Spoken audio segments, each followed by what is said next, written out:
Hello everyone, welcome to Evo Talks. A podcast where we discuss and explore the evolution of human and intelligence. But before we begin, let us introduce ourselves first. I am Janica Zulueta. And I am Josh Cruz, your host for this podcast. But before we start, have you ever thought about how humans evolved? And have you ever wondered how humans' intelligence evolved? Are some people more evolved than others?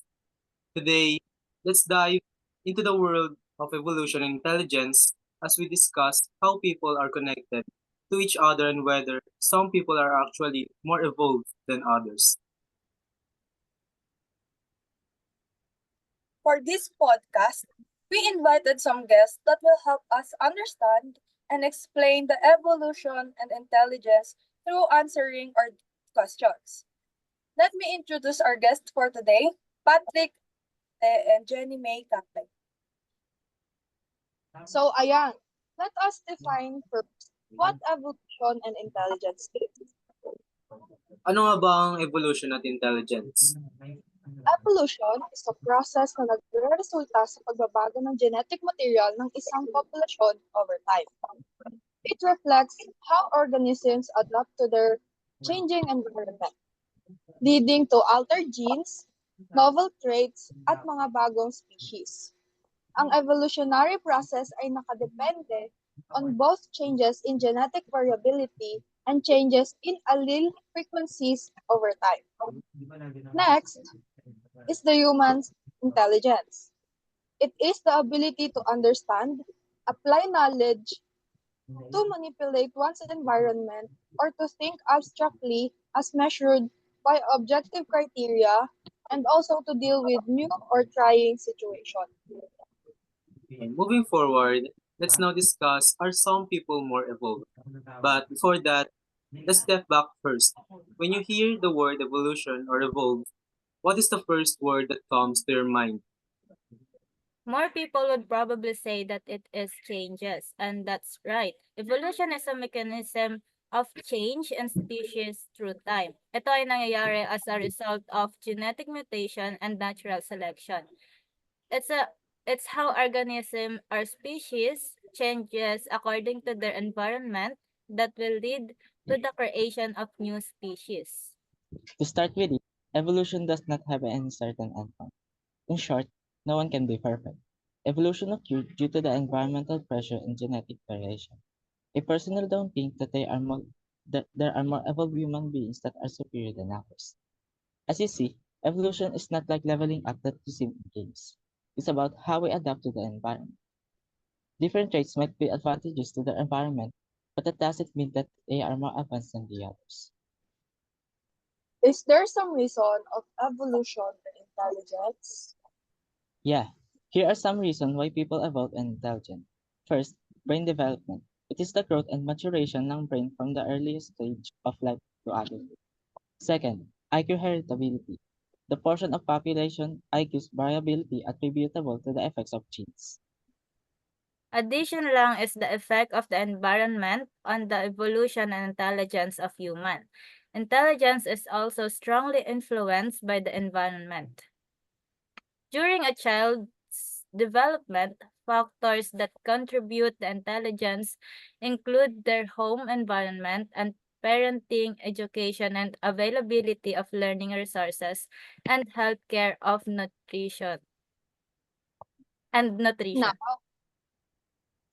ulit pa. Now, let us proceed to the question. Ay, ulit.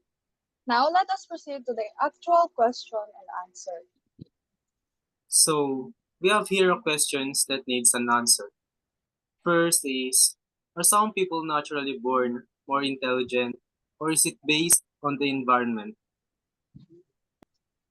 Intelligence is challenging to study, in part because it can be defined and measured in different ways. Most definitions of intelligence include the ability to learn from experiences and adapt to changing environments. Elements of intelligence include the ability to reason, plan, solve problems, think abstractly, and understand complex ideas. The next question is, what is the impact of education and culture on human evolution and intelligence? People have developed the capacity to learn from one another during the past million years or so, opening the door to cumulative non-genetic development. Because cumulative cultural evolution enables humans to culturally evolve highly refined adaptations to environments relatively quickly compared to genetic evolution. Ordinary natural selection favored these capacities in the rapidly changing climates of the Middle and Upper Pleistocene. Okay. Next, how has human intelligence changed over time? Human intelligence has evolved steadily over the course of thousands of generations without drastic change in the environment.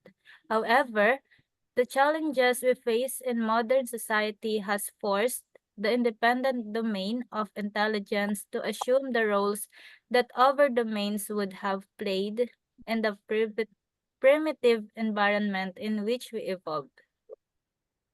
Okay. The last question is the genetic variation able to affect the evolution and intelligence of humans? Yes, genetic variation has significant impacts on evolution and intelligence of humans, as it provides the raw material for natural selection to act upon, meaning that beneficial traits encoded in genes are more likely to be passed on to future generations, thus driving evolutionary change and influencing development of intelligence across the population. However, it's important to remember that environmental factors also play a crucial role in shaping intelligence. I'm out of questions na. Our guests are really good at answering our questions kasi eh. Diba, partner? Yes, partner. Thank you so much for answering and giving time to participate in our show. Evo Talks, our dear guests. Thank you po. Welcome po. Now, matatapos ba ang Evo Talks without takeaways and conclusion? Of course not. In this chapter of Evo Talks, we really discussed about the evolution.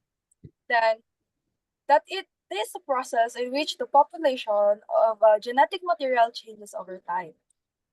This change leads to adaptation and development of species, including the human.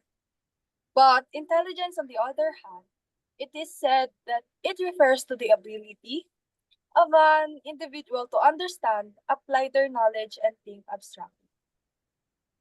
That's true. Based on the re- Wait lang. That's true. Based on the answers given by our guest, that evolution is not a linear process.